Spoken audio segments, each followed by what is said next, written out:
And I want to say something about what our national interest is today, because our national interest today is different in some important ways than it was in 1789.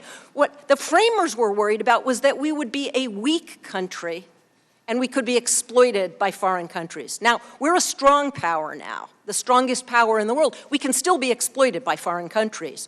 But the other thing that we've done, and this is one of the things that I think we as Americans should be proudest of, is we have become what John Winthrop said in his sermon in 1640 and what Ronald Reagan said in his final address to the country as he left office. We have become the shining city on a hill. We have become the nation that leads the world in understanding what democracy is. And one of the things we understand most profoundly is it's not a real democracy. It's not a mature democracy if the party in power uses the criminal process to go after its enemies.